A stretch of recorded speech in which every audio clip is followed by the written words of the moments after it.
tal, estimados amigos? Muy buenas tardes tengan todos ustedes. Hoy día, lunes 13 de julio del año 2020, un día después del Día del Abogado. Espero que, bueno, que todos hayan tenido la oportunidad de festejar este grandioso día, este gran día para nuestro gremio como tal. Ojalá que hayan recibido muchas felicitaciones y muchos regalos. Y un regalo el día de hoy por parte de IUS Penalistas y de su servidor es esta conferencia virtual que vamos a tener el día de hoy, que es la conferencia denominada Las excepciones a la inviolabilidad de las comunicaciones, impartida por la maestra María del Carmen Cruz Marquina, quien es juez de control y juicio oral del Poder Judicial del Estado de Tamaulipas. Así es que bienvenidos sean todos, muchas gracias por darle clic y poder estar el día de hoy aquí con nosotros. Para las personas que nos están siguiendo en Zoom, bueno, únicamente dos recomendaciones. La primera es que mantengan su micrófono apagado en todo momento y que, bueno, tengan por respeto a la ponente su cámara encendida. Y a las personas que nos están viendo por la transmisión de Facebook Live, pues bueno, únicamente pedirles de grandísimo favor que nos puedan ayudar a compartir esa transmisión para poder llegar a más abogados, a más colegas y que puedan tener esta información que es de bastante utilidad. El día de hoy, como se los comenté, tenemos una gran ponente. En lo personal, yo soy muy contento de que esté el día de hoy con nosotros. Es una gran mujer y una gran profesionista, la maestra María del Carmen Cruz Marquina. Y bueno, sin más preámbulo, voy a presentar a ustedes el currículum de la ponente del día de hoy. La maestra Marquina es egresada de la Universidad Autónoma de Tamaulipas, cuenta con maestría en Derecho Procesal Penal Acusatorio y Derecho Penal. Tiene capacitación internacional en Medellín, Colombia, con el maestro Andrés Beitelman en Bogotá, Colombia, en el Instituto Procesal Colombiano. Cuenta con diplomado en Sistema Penal Acusatorio por parte de INACIPE y también cuenta con capacitación de la California Western School of Law en Los Ángeles, California, con Attorney General Alliance en común acuerdo. En la cuestión profesional, ha sido secretario de acuerdos de la Junta de Conciliación y Arbitraje en el año de 1996, litigando la materia laboral y otras áreas hasta el año 2000. En el año 2000 se incursiona en este caso como Ministerio Público del sistema tradicional. Más adelante viene como Ministerio Público el sistema acusatorio y supervisor de ministerios públicos hasta el año 2019. Pero no es hasta el año 2020 cuando se convierte en juez de control y de enjuiciamiento en el año 2020 como tal. Y también, en la parte académica ha sido capacitadora de policías de investigación, peritos y agentes del Ministerio Público en formación y en activo. También, es capacitadora a jueces activos de la Escuela de Jueces de Bolivia.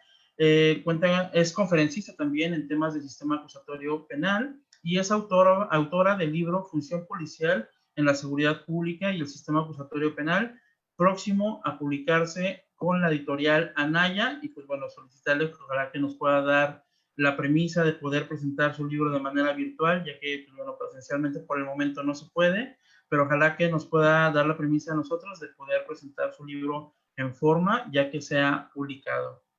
La dinámica de esta conferencia, pues bueno, es la disertación en este caso de la ponente del día de hoy y al finalizar una ronda de preguntas y respuestas. Recordarles que estas conferencias son organizadas por el despacho jurídico IUS Penalistas y su titular, el maestro Alejandro Aquino Rodríguez, en conjunto con el Instituto de Estudios en Ciencias Penales y Juicios Orales Jalisco. Y pues bueno, ya sin más preámbulo y dándole en este caso la preferencia a nuestra ponente del día de hoy, vamos a hacer el uso de la voz, agradeciendo que nos haya tomado la invitación. Estamos muy contentos de tenerla el día de hoy. Pues bueno, ya sin más preámbulos, le voy a activar el micrófono. Así es que le activo el micrófono. El auditorio es suyo. Adelante, por favor. ¿Me ayuda a activar su micrófono? Sí, ya está activado. Bienvenida, adelante. Buenas tardes a todos. Primero que nada, pues felicitarlos a todos por el Día del Abogado, que bueno, veo caras conocidas y me da mucho gusto que activen sus cámaras porque pues ya me siento en una charla. La anuncian como conferencia, pero bueno, veo profesionistas, servidores públicos con mucha experiencia y lo que traigo el día de hoy bueno, pues creo que es un tema muy importante, pero también un tema, pues del que quiero darles un poquito de lo que yo he conocido a través de mi experiencia como operadora y que se puede sumar ustedes, ¿verdad? Para que sintamos interactividad de ustedes conmigo y todos en conjunto. Entonces, les agradezco mucho el tiempo que me están dedicando para estar aquí y que activaran sus cámaras. Me hace sentir ya acompañada. También agradecerle al licenciado Adrián, que es un gran penalista de Jalisco, y además un querido amigo, al licenciado Alejandro Aquino, también una persona muy preparada y que tiene esta apertura para estas charlas, digámosle charlas. A mí me llamó la atención, ya entrando en materia, hablar sobre las excepciones a la inviolabilidad de comunicaciones, porque, bueno, si están activos en las redes sociales, se habrán dado cuenta que hubo un caso algo polémico entre un abogado y su defendido. No conozco el asunto ni por tal no me atrevería a dar una opinión del mismo porque ni siquiera lo conozco, pero creo que voy a tocar algunos temas que pudieran ser relevantes tanto en nuestra función como abogados, operadores y nosotros mismos, porque yo también he sido litigante, he sido abogado particular y creo que merecemos conocer todos estos detalles. Eh, lo que primero pensamos cuando hablamos de la inviolabilidad a las comunicaciones, me imagino, bueno, lo primero que viene a nuestra mente, pues es lo que viene en nuestro Código Nacional de Procedimientos Penales. Y tal vez empezaría a platicarles de cuáles son los supuestos que prevé como requisitos para poder realizar estos actos de investigación cumpliendo todas las formalidades. Pues no quisiera empezar yo con el Código Nacional, quisiera ponderar este tema eh, en su justa dimensión, es decir, que la inviolabilidad de las comunicaciones es más que un derecho procesal que tenemos en nuestro Código Nacional. Bueno, creo que todos coincidiremos con que se trata de, hay un micrófono abierto, gracias, de un derecho humano que conocemos a partir de la Declaración Universal de los Derechos Humanos, la conocemos a través del artículo 12 y también en el Pacto Internacional de los Derechos Civiles y Políticos en el artículo 17.1 y en la Convención Americana de los Derechos Humanos en el 11.2. Gastaríamos mucho tiempo en leer cómo se describen cada una de estos documentos internacionales. Lo que sí coinciden estos tres documentos que les acabo de mencionar es que está prohibido, como un derecho humano, está prohibido ser objeto de injerencias arbitrarias en la vida privada. Y el Pacto Internacional de Derechos Civiles se refiere como injerencias arbitrarias o ilegales. Entonces, desde este punto de vista, ya empezamos a notar que sí hay excepción a este derecho humano, porque nos está diciendo que injerencias arbitrarias o ilegales, es decir, sí pueden entrar a mi vida privada, pero mientras no sea arbitrario o ilegal. Entonces es como tendríamos que conducirnos, cuál es la ley doméstica, la ley nacional que nos va a decir cuándo es ilegal o mejor dicho nos diría qué requisitos se debe cumplir para poder, considerar que no es arbitraria o ilegal. También hay unos casos paradigmáticos de la Corte Interamericana de Derechos Humanos que nos hablan de este tema. El primero de ellos es el caso de Escher y otros contra Brasil.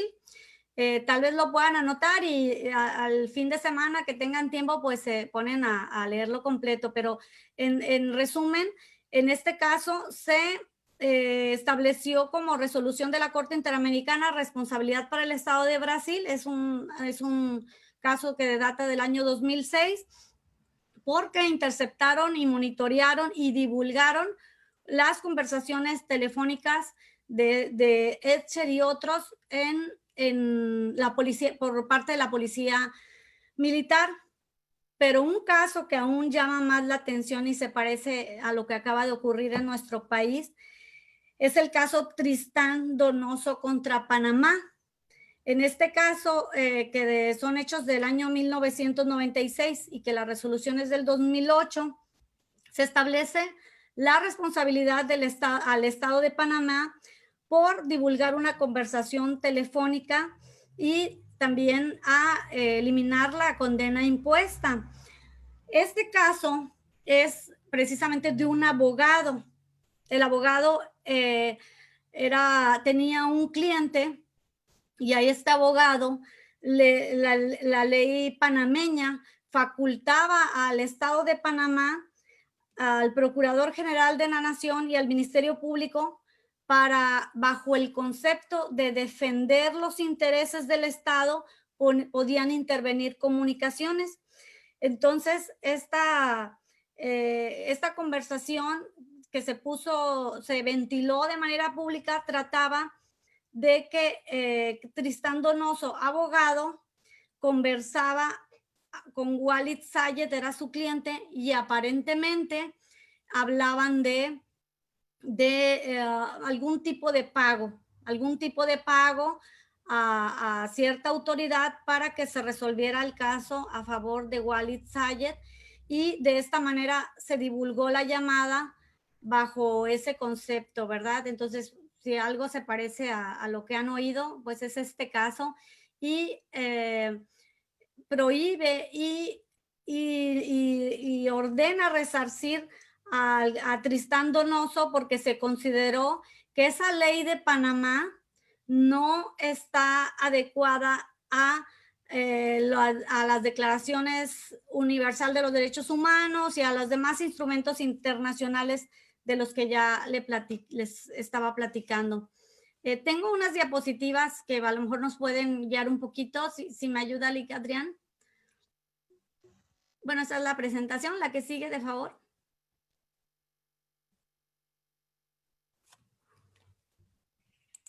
Bueno, ese es el tema que creo que ya traté, que es cómo define estos instrumentos internacionales, que nos habla de la prohibición de injerencias arbitrarias o ilegales.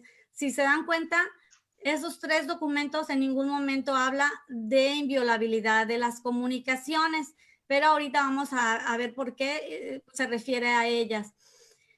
En nuestra legislación, nuestra Carta Suprema, en el artículo 16, dice, en el mismo sentido, habla de la prohibición de esas injerencias arbitrarias de las cuales hablan los instrumentos internacionales.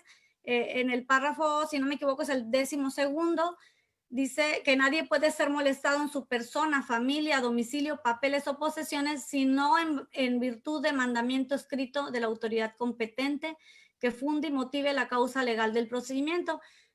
Todavía estamos en la misma secuencia de los documentos internacionales, en el sentido de que no pueden haber injerencia o molestarme en mi persona, en mi familia, mis cosas, salvo que haya un mandamiento de autoridad. Y habla también de legalidad. Pero aquí me gustaría hablar un poquito de la naturaleza de las comunicaciones privadas. ¿Qué debemos entender por comunicación privada? Al respecto, ya nuestra Corte se ha pronunciado qué debe entenderse por privado, y quiere decir que solo tenga injerencia o temas que solo le interesen a la persona. Más o menos en ese sentido se ha pronunciado, y dice que prefiere dejarlo en su vida privada y que no sea del conocimiento público. Entonces, comunicaciones hay muchas. en las redes sociales pues ven comunicaciones que obviamente no tienen el carácter de privadas porque se está advirtiendo que quiere que se conozca. Entonces, no debemos confundir que las comunicaciones privadas se refieren a solamente a que está invadiendo la intimidad o la vida privada. La violación de las comunicaciones se considera como un derecho humano autónomo, es decir, ahí está la Constitución, en el artículo 16 que están viendo, dice textualmente, las comunicaciones privadas son inviolables. ¿Cuál es la diferencia en que los instrumentos internacionales tengamos que hacer en abstracto el raciocinio de que si hay injerencia arbitraria en mi vida privada, se refiere a que no se metan con mis comunicaciones privadas, a como ya lo establece nuestra Constitución? Bueno, la diferencia es esta naturaleza que no tiene que ver con la intimidad, sino que es un derecho tan autónomo que esa comunicación privada, no importa su contenido, está prohibido que intervengan en una comunicación privada si no está autorizada por un juez, con las excepciones que el día de hoy vamos a platicar. No importa que el tema no sea íntimo o que el tema pudiera ser público, textualmente dice son inviolables las comunicaciones. Entonces debemos concebirlo así, autónomo, y jamás condicionar a que sea información que ya se conoce o que no necesariamente sea del desarrollo de la personalidad, de intimidad o de vida privada. Y pues en este caso, si entendemos la naturaleza de esta autonomía, de este derecho humano, entonces a cada momento cuando estemos frente a un caso de comunicación, podremos establecer si se trata de comunicación privada y qué tratamiento le voy a dar, bueno, en este caso a ustedes como abogados, litigantes o operadores, qué tratamiento le voy a dar. Por ejemplo, tenemos las comunicaciones que se dan en el Facebook. Si está en un muro, se entiende que no son privadas por los motivos que ya expuse. Pero si está en un chat privado o un Messenger o un WhatsApp, ya entendemos que corre el carácter de privado. ¿Sí? Pasamos a la siguiente diapositiva, por favor. Bueno, aquí empezamos ya con el tema ya en sí. ¿Cuáles son las excepciones a la inviolabilidad de las comunicaciones? Está previsto en el mismo artículo 16 constitucional, que son, uno, que sea aportada de forma voluntaria por alguno de los particulares que participen en esa comunicación, o que sea autorizada por la autoridad judicial federal. Ahorita vamos a ver esa situación de por qué federal y por qué esa naturaleza de esa competencia. Pero primero quisiera hablarles de lo que son las aportaciones de forma voluntaria. Además de que el artículo 16 constitucional así lo establece, tenemos una jurisprudencia de la primera sala, les paso el número, por si después quieren revisarla en su totalidad. Es la tesis con número de registro 159859, que secunda este criterio de que uno de los participantes de la comunicación pueda vencer esa inviolabilidad. Y se titula la tesis Derecho a la inviolabilidad de las comunicaciones privadas. Se impone solo frente a terceros ajenos a la comunicación. Entonces, ¿qué quiere decir? Que entre una conversación entre dos personas cualquiera de ellos puede aportarla. Pero va a haber otros requisitos que ahorita vamos a ir platicando. Y el más importante es que no contenga información confidencial en esa conversación. Pongamos un ejemplo. La información de alguna fórmula de patente,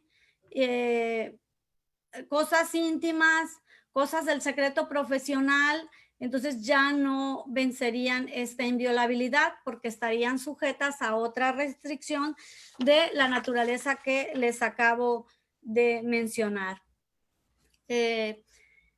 Pasamos a la siguiente diapositiva, Ali.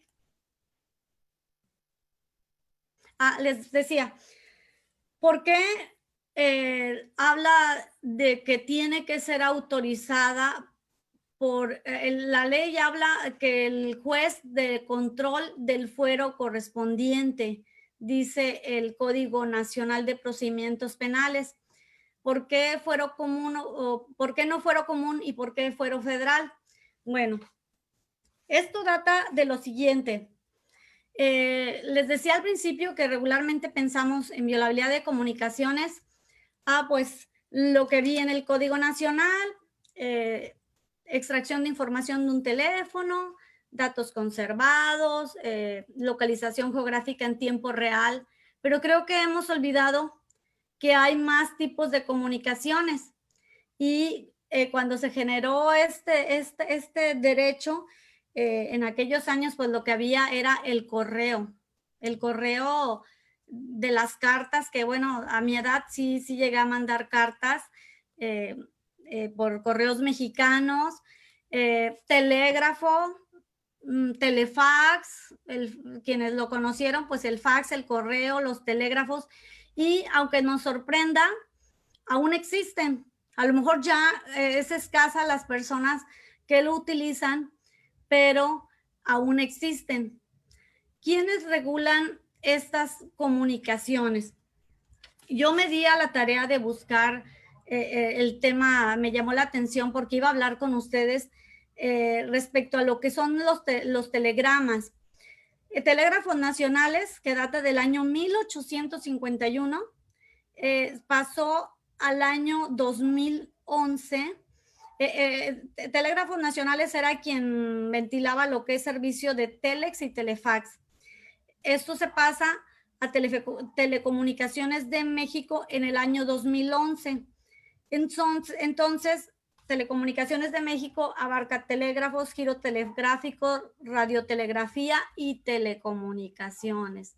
Entonces, si pensamos en correo, telegrama, telefax, entonces nos trasladamos a la ley que anoté en mi diapositiva, que es la Ley Federal de Comunicaciones, y que los artículos que regulan esta intervención es los artículos 189 y 190.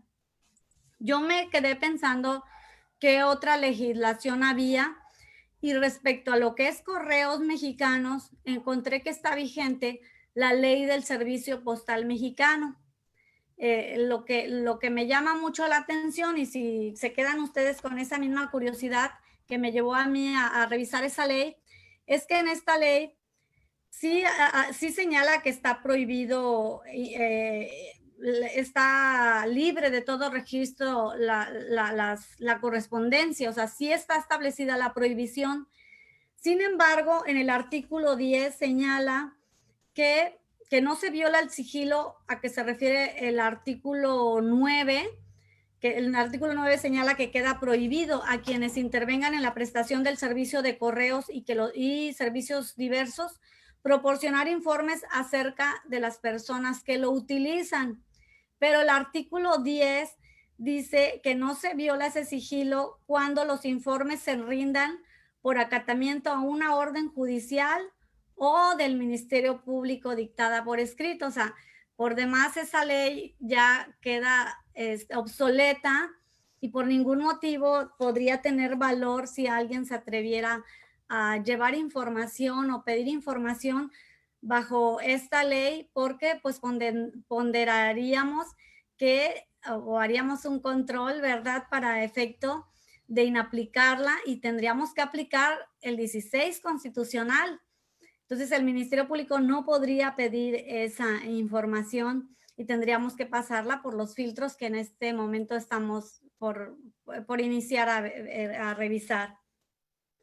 Entonces, les decía que la Ley Federal de Comunicación, de Telecomunicaciones abarca todo lo demás. Y en algún momento, en algún artículo que ahorita sobre el desarrollo les recuerdo, sí prevé el correo. Aunque la ley del Servicio Postal Mexicano diga que un MP puede ir, el Ministerio Público puede ir a pedir información o que una autoridad judicial puede pedírsela, vemos que en estos dos artículos sí se prevé también el correo. Entonces, con esto queda claro que cualquier tipo de comunicación, sea telegrama, telefax, correo electrónico, queda regulado por esta Ley Federal de Comunicaciones. Y en resumen, lo que nos dice el artículo 189 es que los concesionarios de las telecomunicaciones y los que están autorizados para prestar el servicio de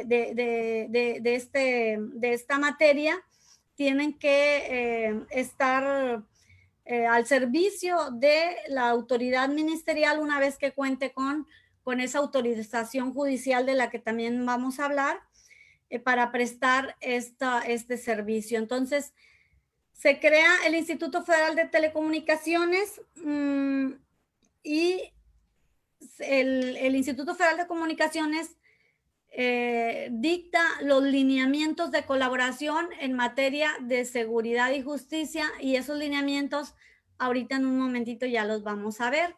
Por lo pronto, si la Ley Federal de Telecomunicaciones es la que regula todo esto, es por eso que cuando vemos la palabra juez de control del competente o del fuero correspondiente, por eso es que se trata de juez federal.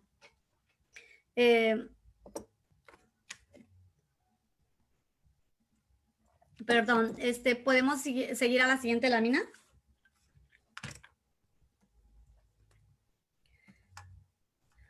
Bueno, aquí tenemos también otra prohibición que la tengo en el punto número 3 abajo, que dice que no se trate de materias de carácter electoral, fiscal, mercantil, civil, laboral o administrativo.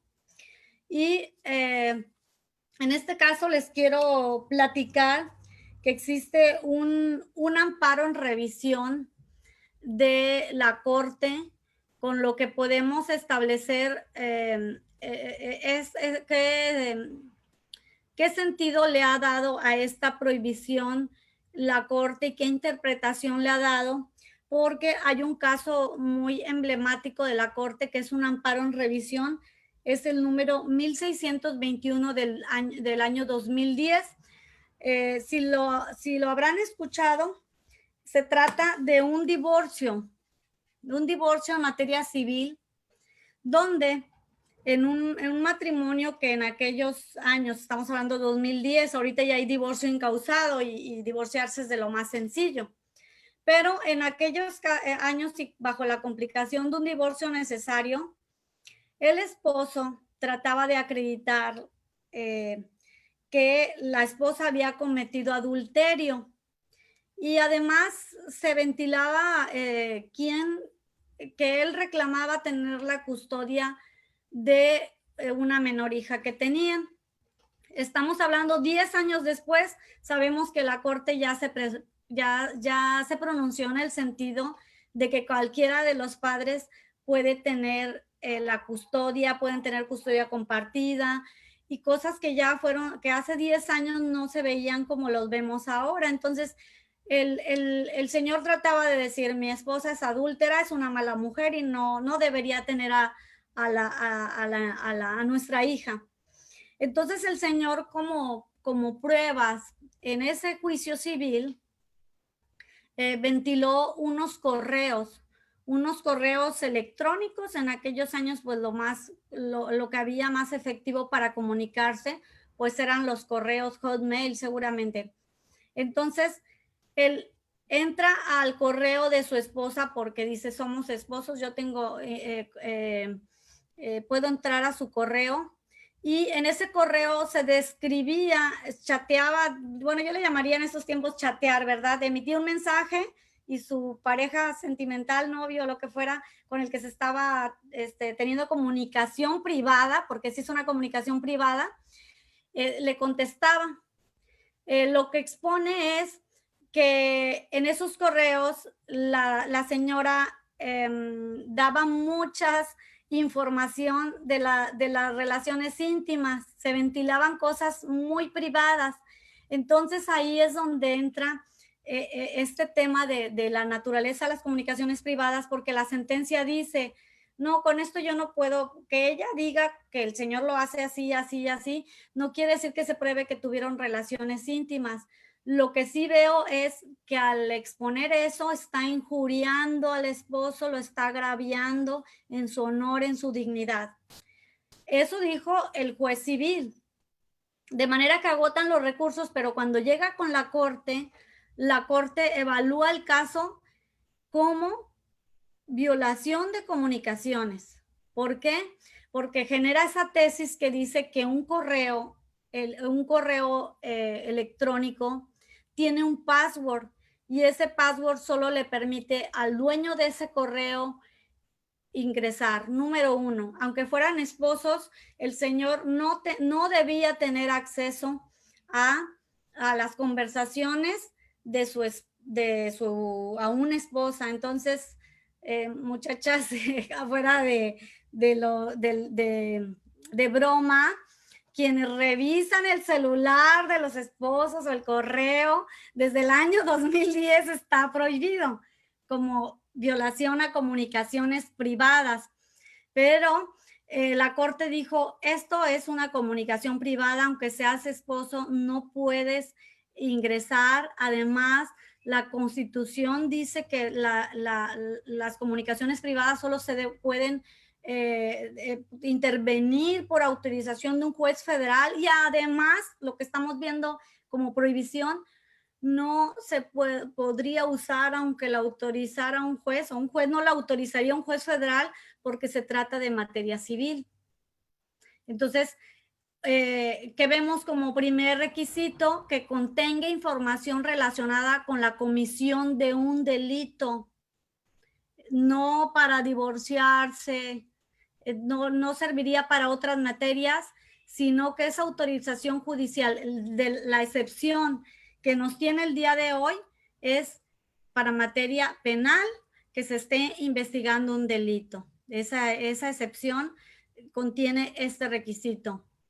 Segundo, que se extienda a petición de la autoridad federal que faculte la ley o del titular del Ministerio Público de la entidad federativa.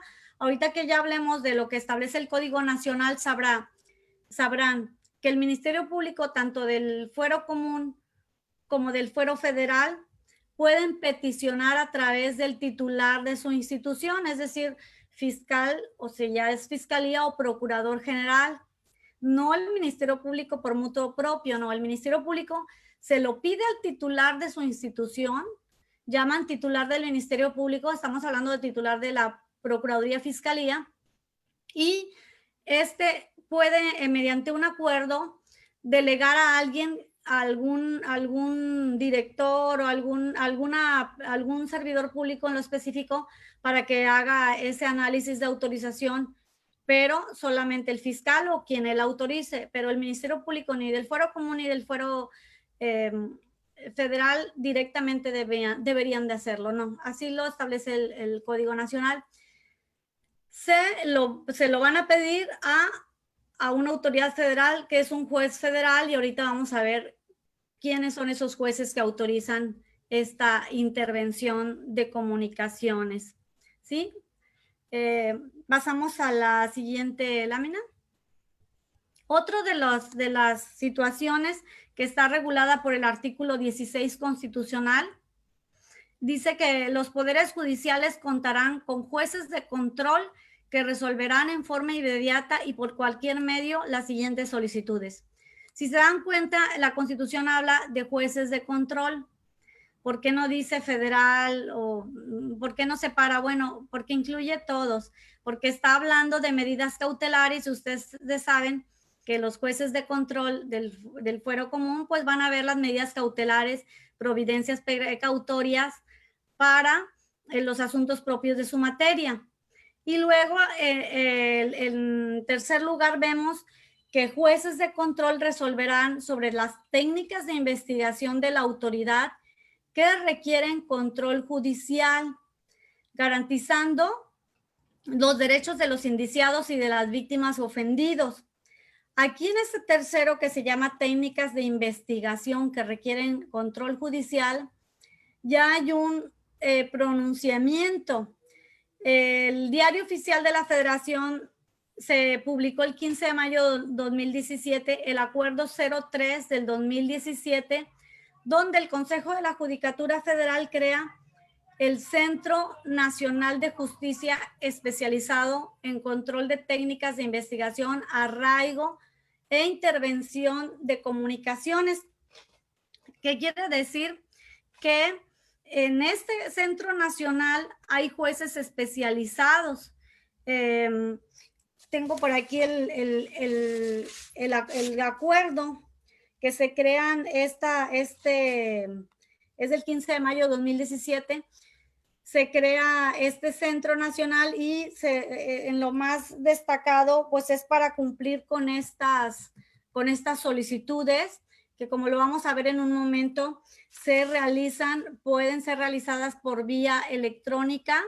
Los lineamientos marcan que debe haber un correo específico para ello. ¿Por qué? De esta manera, porque cuando se crea el Centro Nacional solo había 6 jueces para todo el país, 6 jueces solamente. Entonces, este Centro Nacional se forma por 6 jueces y los 6 jueces están establecidos en la Ciudad de México. También estos jueces de distrito, esos jueces especializados en control de técnicas de investigación, tienen a un tribunal unitario. ¿Por qué? Porque, como ahorita lo vamos a ver, la negativa de esa autorización puede ser apelable. ¿Me disculpan? ¿Podemos avanzar a la siguiente, por favor?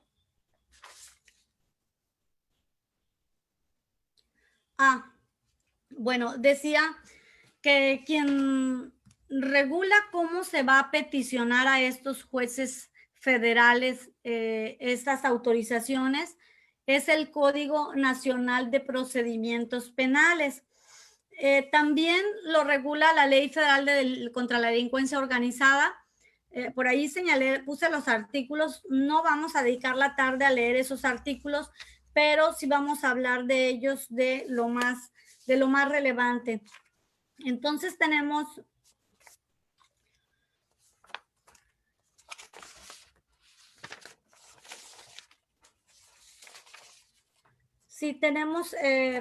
la ley federal contra la delincuencia organizada, y aquí digamos que pudiéramos, si revisamos la Ley Federal de Delincuencia Organizada y leemos cuáles son los lineamientos que da para esta solicitud, vemos que prácticamente son los mismos que regula el Código Nacional de Procedimientos Penales, salvo una diferencia, que ahorita que hablemos de los requisitos que marca el Código Nacional, ya les voy a decir cuál es esta diferencia que señala que hay en la Ley Federal contra la delincuencia organizada. Por lo que hace a la ley de secuestros, esta remite a los requisitos del Código Nacional. Siguiente diapositiva, Lick, de favor. Bueno, en resumen, cómo se realiza la solicitud. El Ministerio Público, que está integrando una carpeta, tiene que elaborar su solicitud fundada y motivada. ¿En qué se basa esta motivación? Si recordamos, el primero de los requisitos era que se tratara de que se está investigando un delito. Entonces tengo que anunciarle al juez federal que lo que yo estoy investigando es un delito y que la información que quiero es pertinente, idónea, útil para lo que quiero, de lo que estoy investigando. También nos señala la ley, el Código Nacional, que se debe precisar en la solicitud de autorización el tipo de comunicación que será intervenida. Ya habíamos hablado que se puede manejar correo electrónico, telefax, teléfono móvil, teléfono fijo. Sujetos de la misma, es decir, quienes intervienen, qué números o aparatos son los que serán intervenidos. La duración, aquí debo adelantarles que la duración máxima de una intervención de comunicaciones puede ser hasta por 6 meses. Y cuando un ministerio público pide por menos periodo y después requiere ampliar esa solicitud, solamente la pide y sería el mismo juez quien pudiera extenderla si así lo considerara. Otro requisito es la identificación del lugar o lugares donde se realizará, si fuera posible o si la naturaleza de la intervención así lo requiere. El proceso que se llevará a cabo, o sea, ¿qué voy a hacer con esa información? Ahorita les platicaré o les adelanto que cuando se autoriza una intervención de comunicaciones, debemos regresar siempre al artículo 217 del Código Nacional de Procedimientos Penales. Hoy por la mañana estaba recordando que cuando yo capacito a policías, les digo que el artículo 217 se lo graben como cuando fueron a hacer la primera comunión y se memorizaron el Padre Nuestro. ¿Por qué? Porque el artículo 217 establece cómo se va a realizar un registro de investigación de la naturaleza que sea, no importa si es una entrevista, si es un reconocimiento en fila, si es lo que sea, tiene que pasar por ese filtro del 217, que más o menos nos dice la fecha, hora, lugar que se realizó, quién realiza el acto. Bueno, pues si se interviene una comunicación, se va a elaborar ese registro donde se asiente la hora, la fecha y cuál fue la escucha. Entonces, en el proceso que se llevará a cabo pudiera establecerse cómo sería esa escucha y cómo se va a realizar el registro de los mismos.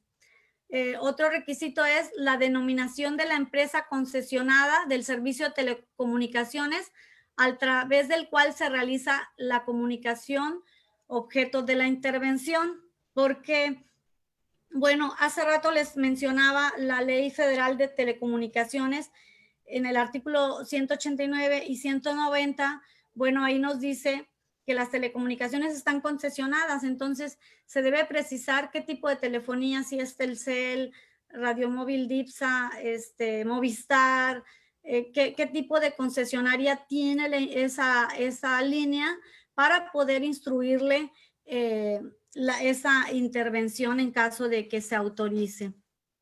Siguiente diapositiva, de favor.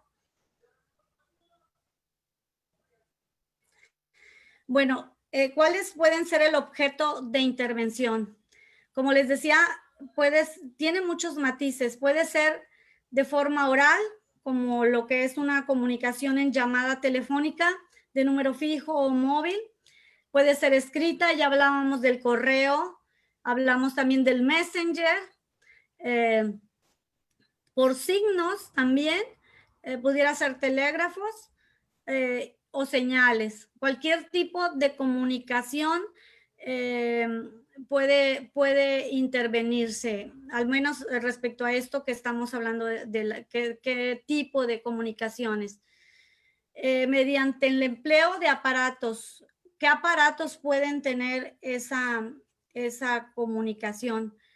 Si recuerdan, les dije que había dos formas de intervención. con datos que están, o creo que no se los había dicho, se los voy a decir, de datos que están conservados, es decir, por ejemplo, un teléfono. En mi teléfono tengo los chats del día. Ahí tengo comunicaciones que ya quedaron fijas. Ahorita vamos a ver cuáles son los requisitos que se cumplen para la extracción de información de un teléfono. Entonces, aquí hay datos conservados en el aparato, pero si yo borro una comunicación que me compromete, la elimino, también esta información está conservada por la concesionaria. En mi caso tengo Telcel, entonces si yo la borro, la concesionaria Telcel tiene estos datos conservados. Sí, son metadatos y ahí están conservados. Y las otras, pues son intervenciones en tiempo real. En el caso, les platicaba esto porque las comunicaciones pueden darse con los siguientes aparatos eléctricos, electrónicos, mecánicos, alámbricos, inalámbricos, sistemas o equipos informáticos, como el caso que vimos del divorcio, donde el señor se metió a la computadora a ver el historial del Outlook o Hotmail. Por los años debió haber sido Hotmail. Y cualquier otro medio o forma que permita la comunicación de uno o varios emisores o uno o varios receptores.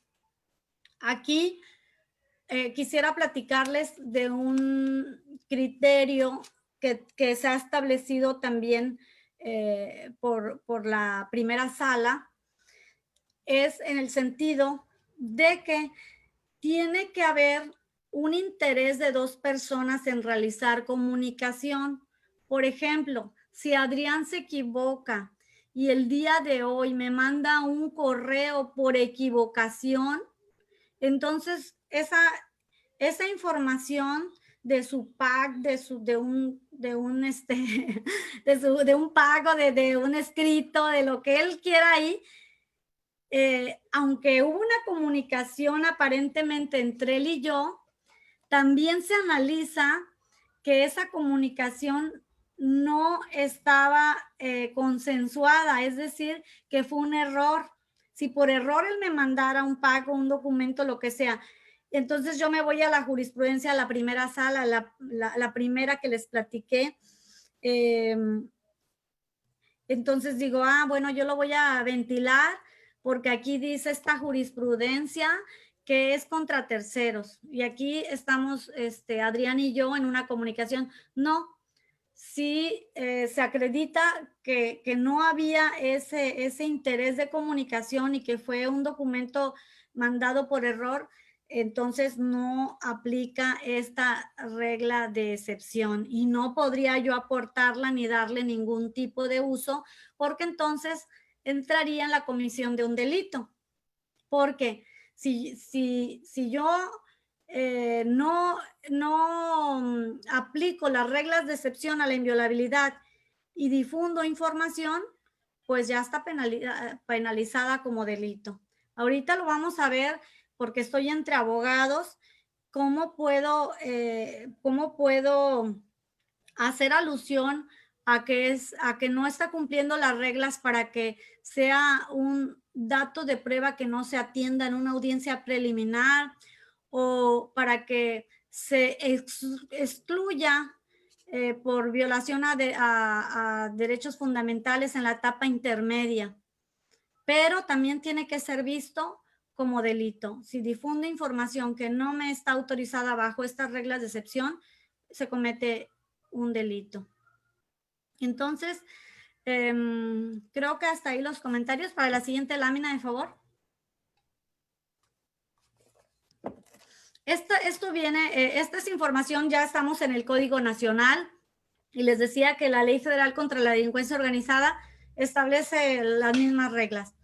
Dice que la intervención de comunicaciones privadas abarca todo sistema de comunicación o programas que sean resultado de evolución tecnológica, que permitan intercambio de datos, informaciones, audio, video, mensajes, archivos electrónicos que graben, conserven el contenido de las conversaciones o registros de datos o registren datos que identifiquen la comunicación los cuales pueden presentar en tiempo real.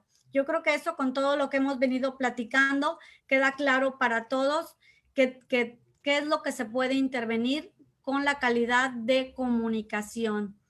En la siguiente, Adrián, porfa. Adrián.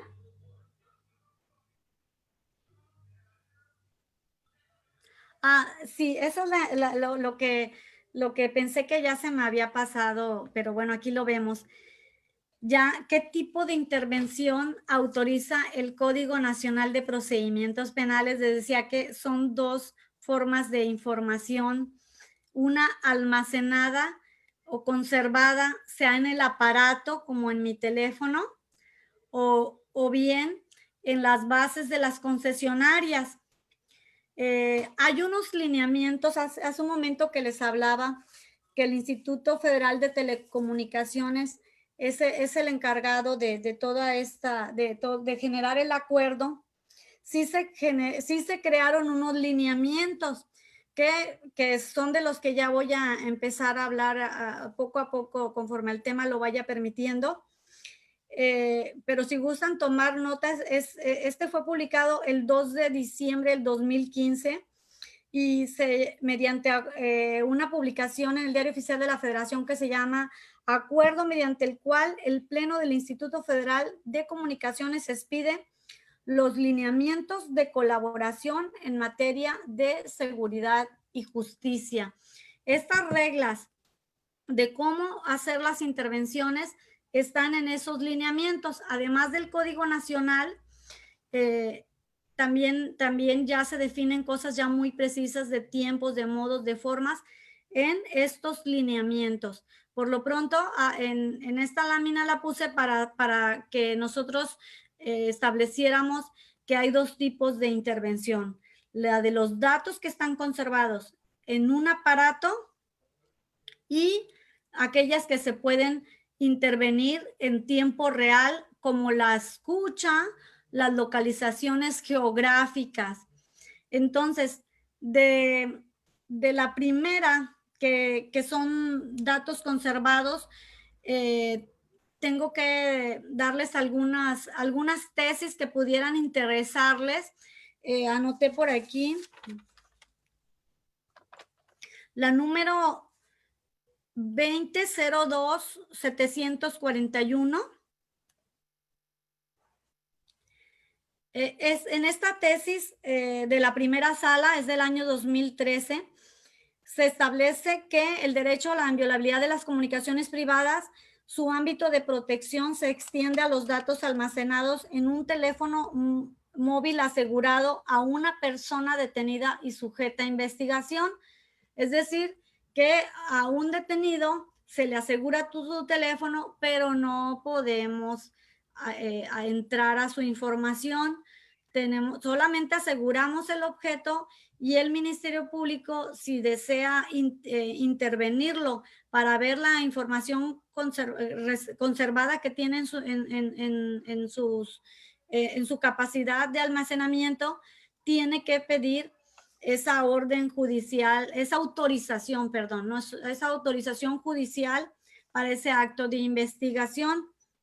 También hay una tesis aislada que me parece relevante, que es la número 20-09-820, que dice que esa inviolabilidad, derecho a la inviolabilidad de las comunicaciones privadas se extiende a los teléfonos o aparatos de comunicación abandonados y que no se sepa quién es el titular de la línea. También la 2016-187 del año 2013 también habla respecto a los aparatos telefónicos encontrados en los cateos. Si les dieron la autorización, aún que la autorización de cateo sea para buscar celular y el celular lo encuentran, hasta ahí se limita la autorización. Una vez que localizan el celular por el cual les fue autorizado un cateo, el Ministerio Público tiene que solicitar ahora la autorización judicial para poder accesar al contenido de esto. Esto se le llama extracción de información, También está en el Código Nacional de Procedimientos Penales, extracción de información, pues, de esos aparatos. Y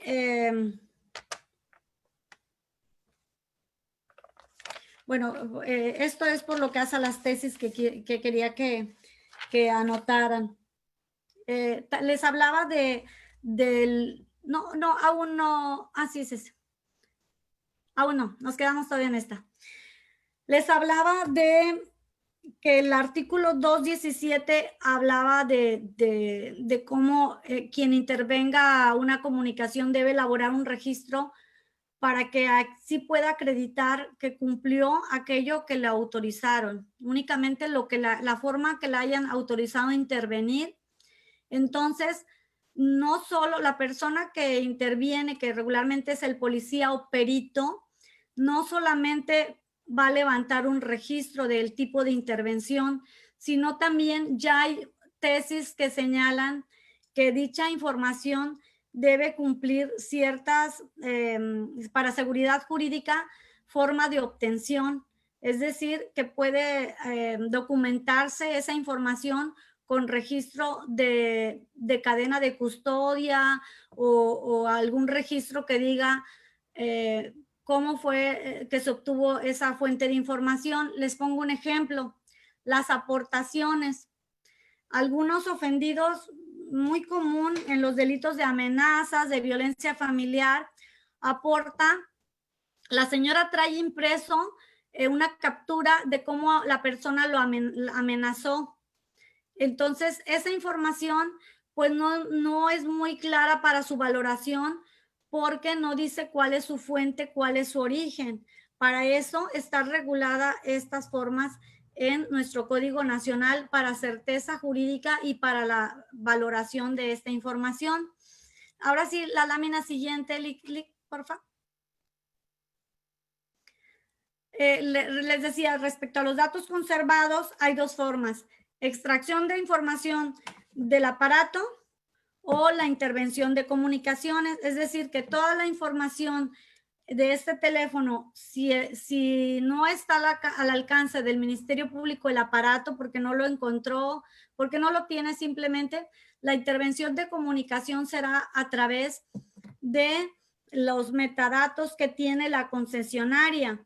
Y de ahí les adelanto que los lineamientos de colaboración en materia de seguridad y justicia le exigen a la concesionaria que esa información la mantenga por 2 años. O sea, lo que ustedes borraron de su teléfono hace 2 años, cualquier cosa que hayan borrado hace 2 años, todavía está y todavía se puede solicitar. Claro, si tuviera relación con un delito, ¿verdad? La siguiente, Elisa Adrián, de favor. Consiste en la extracción de información, dice, en obtención de comunicaciones privadas, dato de identificación de las comunicaciones, así como la información de documentos, archivos.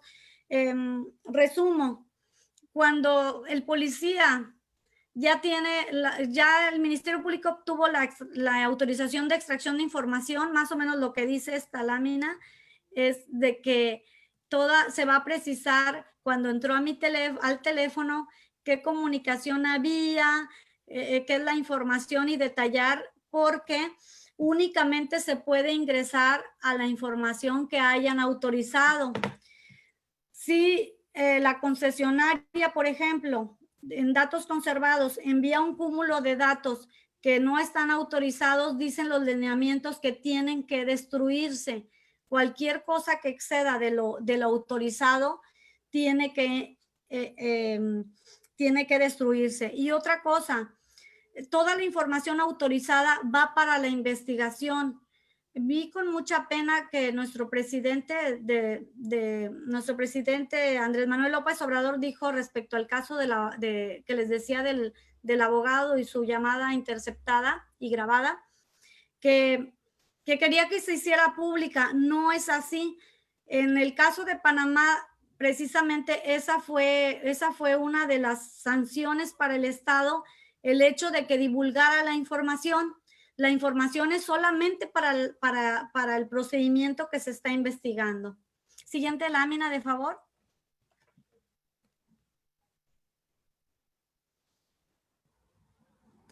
Bueno, esto creo que ya lo hablamos, es qué tipo de intervención de comunicaciones privadas.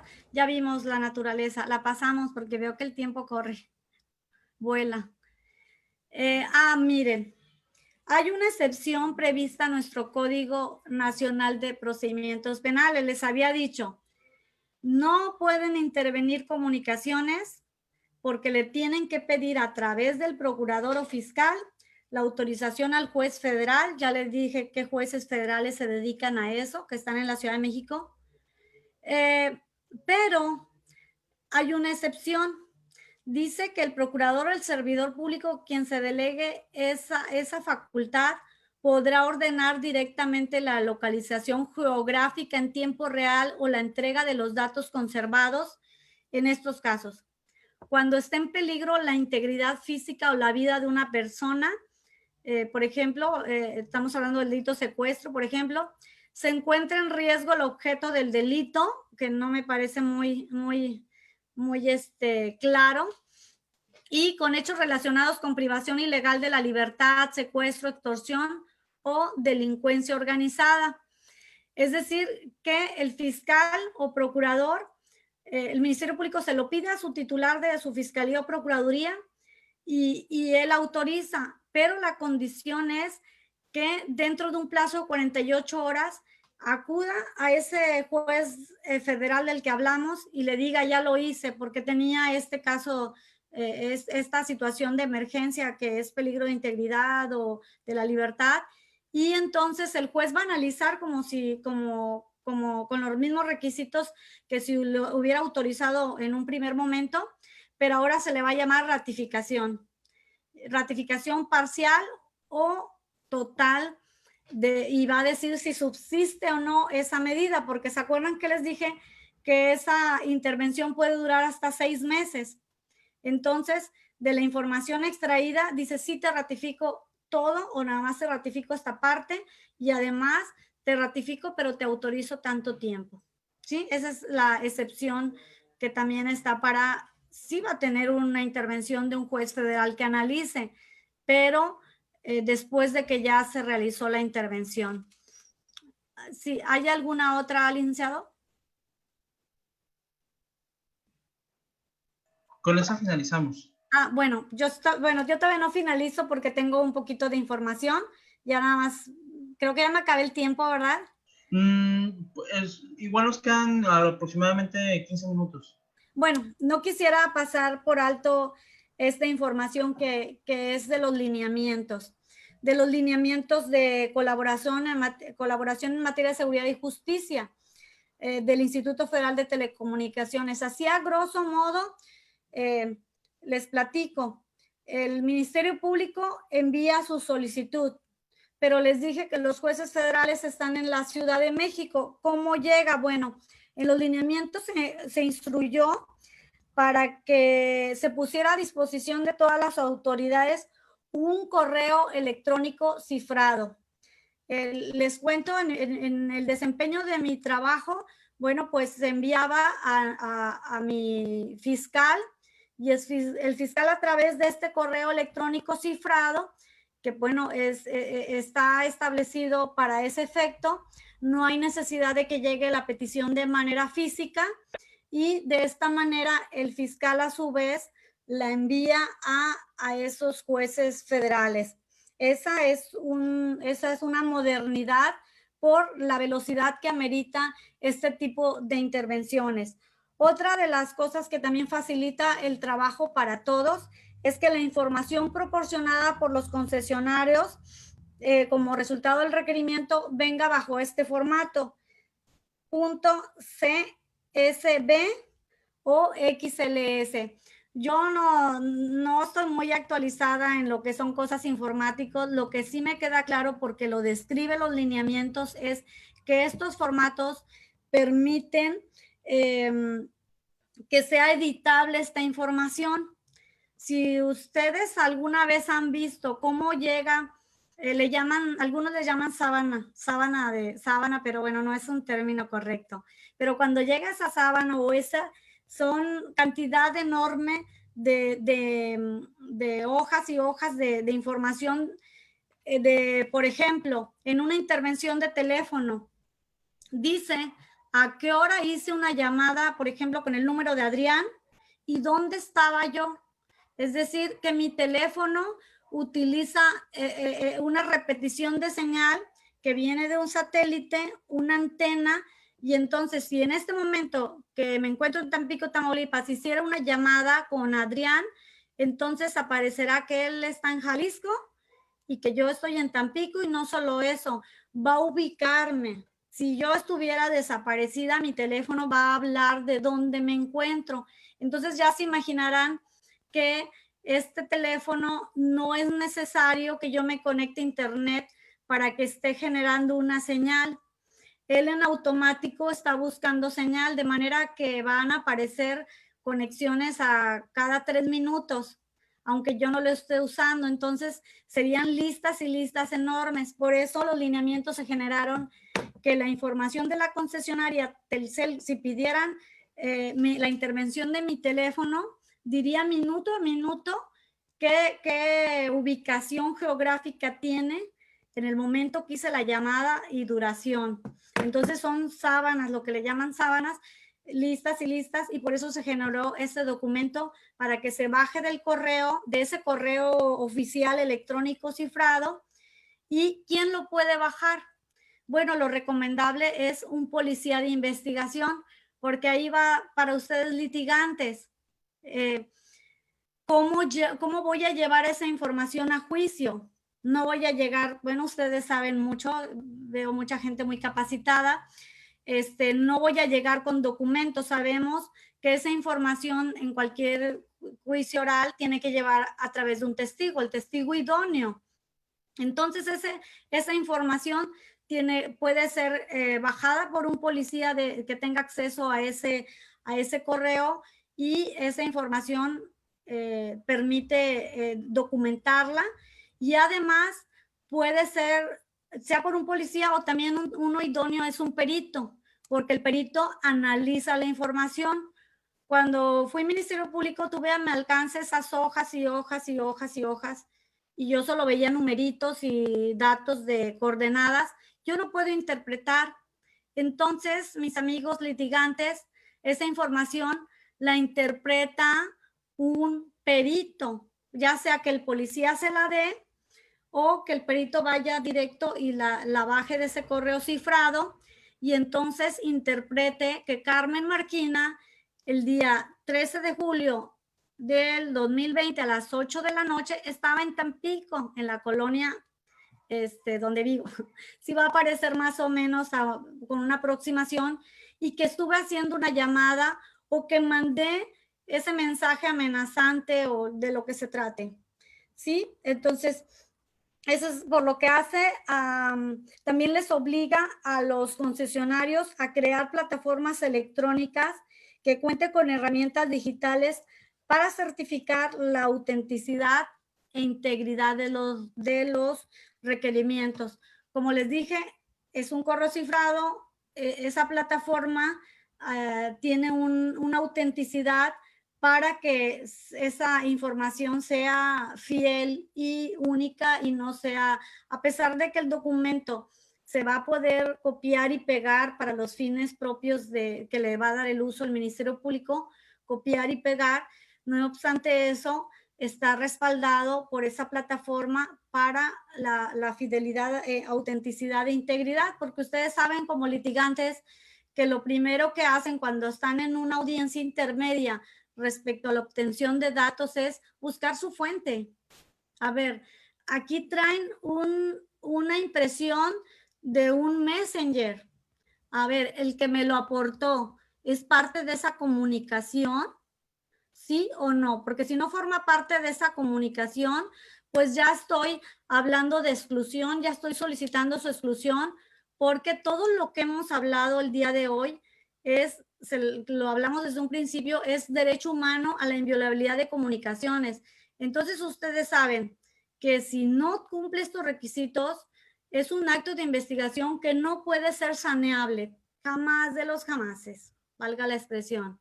Una vez que señalamos su nulidad por violación a ese derecho fundamental, va y con ese acto de investigación no puede ser corregido ni saneado de ninguna manera. Otro de los lineamientos es el alcance temporal, es decir, que les comentaba que el juez federal puede autorizar hasta 6 meses, pero si el Ministerio Público solo pidió 2, después se puede prorrogar y los concesionarios ya están listos para recibir esa solicitud y darle seguimiento. ¿Cuánto tiempo tienen los concesionarios? Bueno, pues de datos conservados son 24 horas. 24 horas para datos conservados. Pero si estamos hablando de localización geográfica en tiempo real, 1 hora. Entonces, en estos lineamientos ordenan a todos los concesionarios que las 24 horas del día, los 365 días del año, tengan al personal técnico necesario para que si llega esa autorización de esa intervención o de localización, haya quien pueda contestar en el plazo que les estoy diciendo, de 1 hora si se trata de localización en tiempo real o de 24 horas si se trata de datos conservados. Por cierto, me regreso un poquito a lo que es el Código Nacional y les hablaba de que la solicitud la hace al fiscal, el fiscal al juez federal y el juez federal, ¿cuándo tiene que resolver? Pues de manera inmediata. Y si llegara a negar la autorización, puede haber 2 cosas: que el Ministerio Público corrija, subsane esa petición, o bien que lo apele. Por eso hay un tribunal unitario dedicado a ello. Si promueve el recurso de apelación que está previsto, entonces lo tiene que resolver en 6 horas. Como se dan cuenta, son actos de investigación que su propia naturaleza amerita velocidad. Creo que hasta este momento, respecto a estos lineamientos, creo que son las cosas más importantes que me consideré platicarles a ustedes. Y pues yo esperaría darles intervención a ustedes para opiniones, dudas, comentarios o quejas. Muchísimas gracias, querida jueza. Ha sido bastante puntual la información que nos ha otorgado y bastante clara, sobre todo. Y pues bueno, vamos a pasar ahora a la ronda de preguntas y respuestas. La mecánica, pues bueno, ya la saben los que están aquí en Zoom, pues con la manita virtual levantada. Y para las personas que están en Facebook Live, pues bueno, de los comentarios. Igual si en algún momento no se alcanzara a leer todas las preguntas, pues bueno, nuestra jueza va a entrar a los comentarios y bueno, va a hacer alguna intervención al respecto. ¿Verdad, querida jueza? Claro. Vale, vamos con las preguntas, Adrián. Vale, vamos con la primera participante, es César Ambris, que también fue su compañero de los 2 cursos. Lo voy a activar el uso de la voz. Adelante, César, por favor. Gracias, amigo Adrián. Felicidades. Excelente coordinador y mira que estás en los mejores eventos y a la juez también nos tocó compartir ahí en algunos eventos. Y felicidades a todos. Concretamente, maestra, en un asunto donde efectivamente las procuradurías fiscalías hoy tienen por tarea designar a una persona que va a ser el enlace para efectos de solicitar toda esta información y a través de ella es que se solicita a un juez de distrito la autorización. Yo estuve estudiando esa ley por cuestión de un asunto en donde un ministerio público, en un asunto de secuestro, se percata como parte en el juicio que la defensa quería practicar una prueba pericial a la víctima para en todo caso dilucidar si es que había sido precisamente víctima de ese delito, ¿no? La Ministerio Público envía desde su teléfono un mensaje de texto al defensor, al asesor jurídico de la víctima, donde le dice, entre otras palabras, licenciado, están requiriendo a su cliente para efecto de que lo presentes a realizar una prueba como víctima. Tu cliente, te pedimos que no lo presentes, que diga que está fuera de la ciudad. Cosas bien importantes, ¿no? Digo, Nosotros no lo conocíamos. Si bien es cierto, hicimos una investigación, fue a través del propio abogado que él nos muestra la pantalla del teléfono y donde nos dice, estoy amenazado por fiscalía. No puedo revelar realmente el contenido del WhatsApp que me mandan, pero no quieren que yo presente a la víctima. Y yo le decía, es que es tu obligación. Bueno, a final de cuentas, él nos muestra una pantalla donde viene el mensaje de texto precisamente de la fiscal. Al menos sabíamos que era de ella. Nosotros cuando denunciamos en Fiscalía del Estado a un servidor público de ellos con estos elementos, lo que Fiscalía Anticorrupción hizo es que a través de la persona que estaba asignada como Ministerio Público, le pidió a un juez de distrito en materia de cateos, arraigos y demás, la intervención. El juez de distrito, no tan fácil, las concede y consideró que había ahí una posible comisión de delito, entorpecer el proceso y demás. Efectivamente requirió a las compañías telefónicas. Las compañías telefónicas tienen la obligación de de contar con esos datos en respaldo 12 meses o hasta 24. El punto es que lo que nos manda la compañía telefónica fue únicamente un registro, maestra, de salidas de llamada y entradas de las llamadas a ambos números que nosotros proporcionamos. No se pudo descifrar porque únicamente decía mensaje de enviado del A al B o llamada del A a B. Con esto le quiero decir que ciertamente no sé si las compañías también guarden todos aquellos mensajes que sería imposible descifrar en torno a esto. Al menos para los fines nuestros fue tan útil que se advirtiera que de un teléfono que estaba acreditado pertenecía a la servidora pública, se le hacían las llamadas a la otra persona. Tuvimos que cuidar una parte porque la ley dice que sí se considera un delito cuando usted lleva a solicitud de apertura de la famosa sábana una conversación de la cual usted no es parte. Si no se la muestra uno de los dos que intervinieron, usted incurre en una conducta. A nosotros nos la puso fácil el asesor jurídico porque dijo, me están presionando y aquí está. De no haber sido así, yo hubiera incurrido en un delito que tenía que ver con la inviolabilidad de esas llamadas. Entonces sí creo que requiere un manejo muy especial, conociendo la ley, para ya no solo evidenciar que hay determinados casos que se ventilan entre llamadas, pero quizás no estoy autorizado para hacerlo, ¿no? Como hoy se dicen, las noticias venden porque se dice, vamos a darles a conocer una intervención de comunicación que se hizo y la pregunta que yo hago es, ¿y tú estabas autorizado? ¿Tú eras una de esas dos partes que intervienen en la comunicación? De no ser así hay una conducta ilícita. Claro.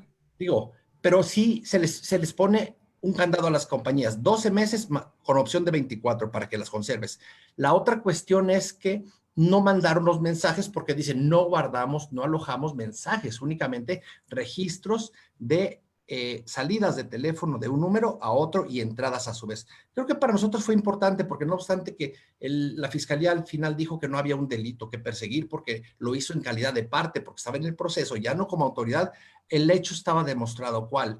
Dijo en la resolución, si bien es cierto, se acreditó que se accionó por parte de un servidor público un teléfono celular y que da veracidad a las mensajes que proporcionaron, no menos lo es que no constituye una conducta ilícita. Nosotros no íbamos porque sancionaran al servidor público, sino más bien para acreditar que había un incorrecto deber de un ministerio público que pretendía ocultar una víctima. Es tan valiosa toda esa información que desde luego no fue fácil conseguirla porque en un proceso ahí le resta credibilidad no solo a la parte que juega el Ministerio Público, sino que está ocultando a una víctima que puede venir a proceso para entonces conocer su versión ante un juez si efectivamente había sido objeto de. Sí creo que es necesario para todos conocer esa ley para saber los límites, porque luego podemos ir después de los 24 meses, ya las compañías telefónicas ya no tienen esa obligación. Y de antemano también, cuando entró en vigor, hubo la opción para los ciudadanos, usuarios de teléfonos, de que si estos mandaban una carta firmada, la compañía telefónica no tenía la obligación de conservar sus datos. Era para que quisiera blindarse, cerraban la puerta, ¿no? Sí, abogado, ahí me da, respecto al caso que acaba de exponer, me le agradezco porque se me estaba yendo una información que les dije, ahorita no quiero, se las iba a dejar para después, que era la diferencia con la ley contra la delincuencia organizada y el Código Nacional, y tiene que ver con su comentario, porque él refiere, y tiene que ver también con el caso Tristán Donoso, y enlacen en su mente el caso público ese que se ventiló, donde a un abogado en el ejercicio de su trabajo de defensor, En este caso usted habla de un ministerio público en su carácter de litigante, porque eso es en ese momento, un litigante. La ley establece, dijimos, que primero debo motivar que hay algún motivo que me hace buscar información en su comunicación. Lo que yo observé, no conozco el caso ni la carpeta, lo único que yo alcancé a recibir de ese caso público es que al abogado lo estaban investigando. Entonces, si lo están investigando, habría alguna motivación, pero no es dame la autorización de intervenir para investigar a ver si está cometiendo un delito, que mucho menos esa información se va a hacer pública. Y si durante la escucha de una intervención se descubre otro hecho delictivo, entonces el Ministerio Público tiene que tomar esa información y abrir otra carpeta de investigación. Esa es la excepción de la que yo les quería hablar en la ley contra la delincuencia organizada. ¿Se acuerdan que les decía que el juez es muy puntual en decir, te autorizo esto y esto, mensajes de texto, llamadas, y por el tiempo, por este tiempo? Pero cualquier información fuera de eso tiene que ser destruida. No la pueden usar porque no está protegida por la autorización. Y además, esta información al término del asunto, cuando se dicta archivo o sobreseimiento o absolución, se tiene que destruir toda. Y cuando la recibe el Ministerio Público, tiene que usar solamente la que le autorizaron. Pero en materia de delincuencia organizada, el artículo 21 dice que si encuentra más información, sí la puede utilizar como prueba en su caso.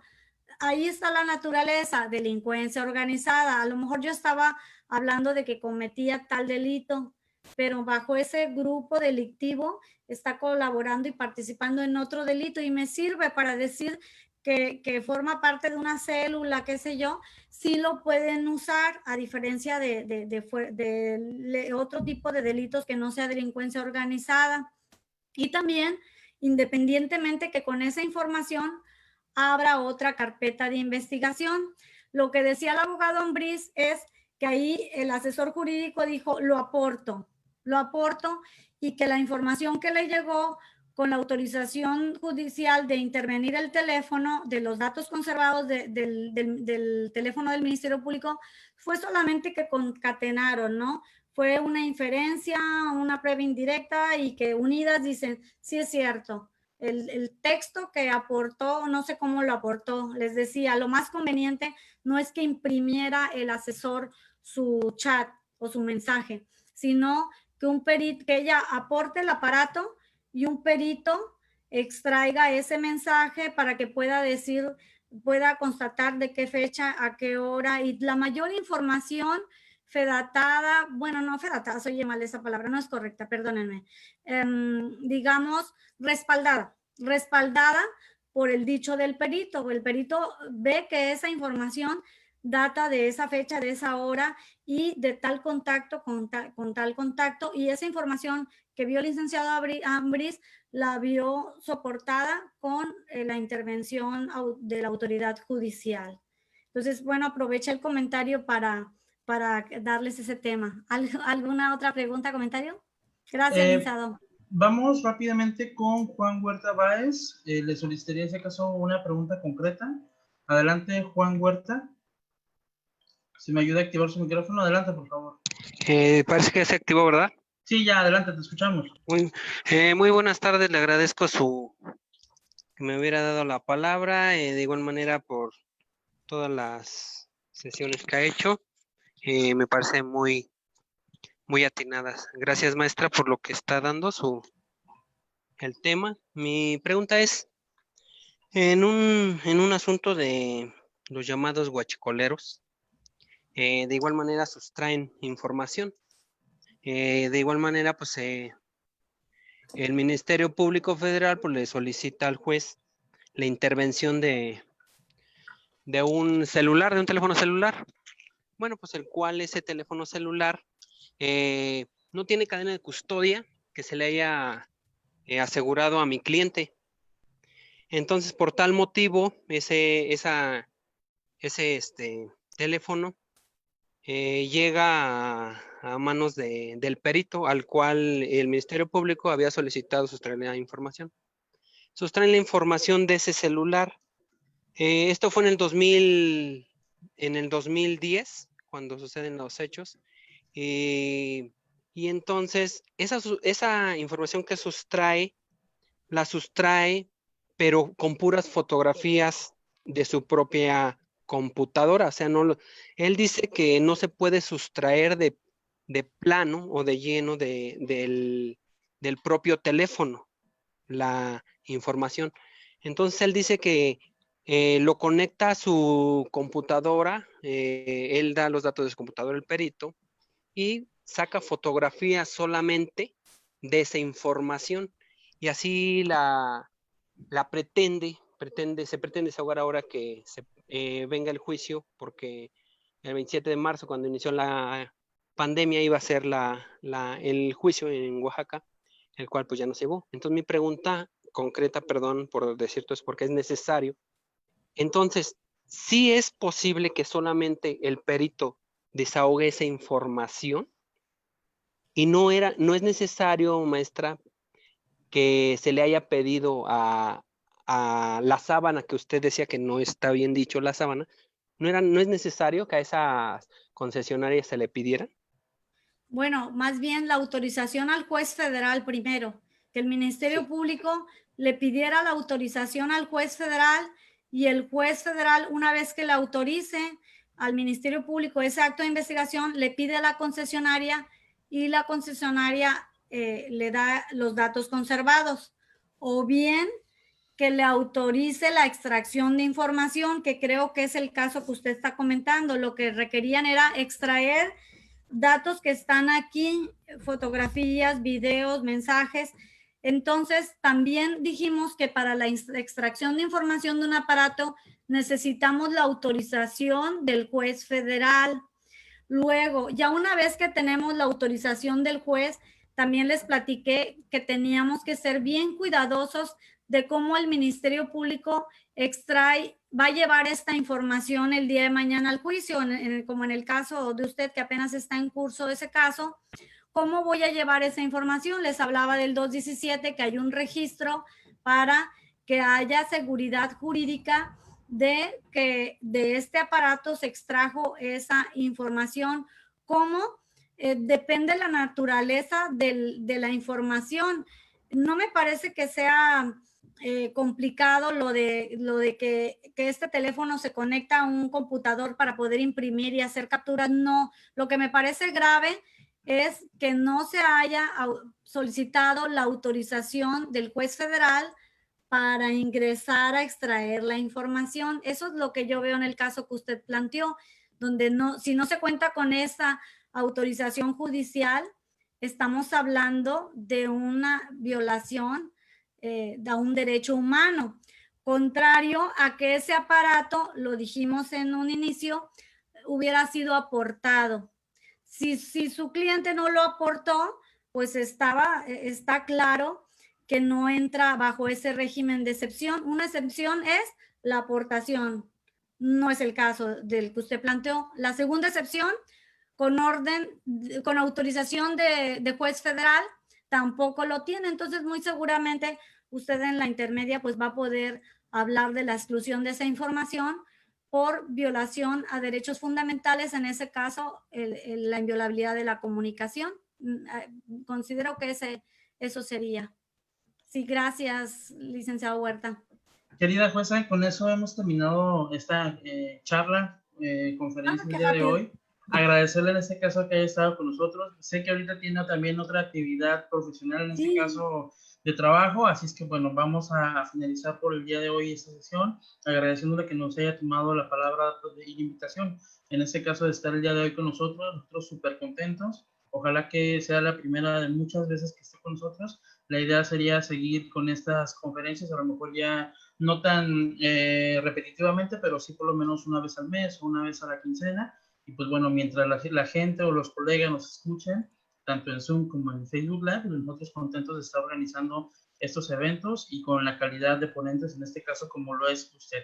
Así es que nosotros quedamos muy contentos. No sé si quiere agregar algo más o igual también darnos sus redes sociales, su TikTok. Bueno, sí, mis redes sociales, bueno, solamente tengo Facebook, Carmen Marquina, así dice. Tengo Instagram, pero que no subo cosas jurídicas, se van a aburrir. Subo cosas deportivas y eso se van a aburrir. Pero con el Facebook sí comparto lo que ellos penalistas tienen y algunos compañeros que estamos agremiados ahí en grupos de estudio. Yo les agradezco el tiempo que me dedicaron, espero haber satisfecho la información que ustedes querían. De repente sentí que me faltaba tiempo, hay mucha información, pero bueno, ya ustedes pueden leerla con cuidado, especialmente los lineamientos, el Código Nacional, la Ley Federal de Telecomunicaciones, las tesis que por ahí les anuncié y, ¿por qué no?, los casos paradigmáticos de la Corte Interamericana, que les digo, se parece mucho a lo que estamos viviendo actualmente. Y miren que ese caso fue en el 96 y ahorita, 14 años después, seguimos viendo lo mismo. Pero bueno, yo les agradezco, estoy para servirles. Y pues sí, efectivamente soy juez y estoy de despacho, pero la verdad que a mí estas pláticas me relajan y me hacen sentir muy cómoda. Les agradezco al licenciado Aquino y al licenciado Adrián por la invitación. Gracias. Vale, muchísimas gracias. Y a las personas que todavía nos siguen en Facebook Live, pues agradecerle en este caso su atención. Muy seguramente nuestra ponente del día de hoy, ya que tenga tiempo, ya que se haga un espacio, pues bueno, irá a los comentarios, a lo mejor les contestará algunas dudas que quedaron todavía pendientes, pero bueno, entendemos que también por el tema del tiempo, bueno, también eso, si no, las preguntas nos seguimos hasta medianoche pasado mañana. Entonces, definitivamente hay muchas preguntas, muchas cosas en el tintero, pero pues bueno, eso es únicamente un pequeño espacio y pues bueno, ya en lo consecuente, en lo subsecuente, pues bueno, ya podremos hacer algunas conferencias más adelante. Y a las personas que también nos acompañaron en Zoom, pues bueno, agradecerles también su tiempo y seguimos al pendiente. Que sigan teniendo muy buenas noches. Nos vemos en la próxima. Hasta luego. Gracias, buenas tardes.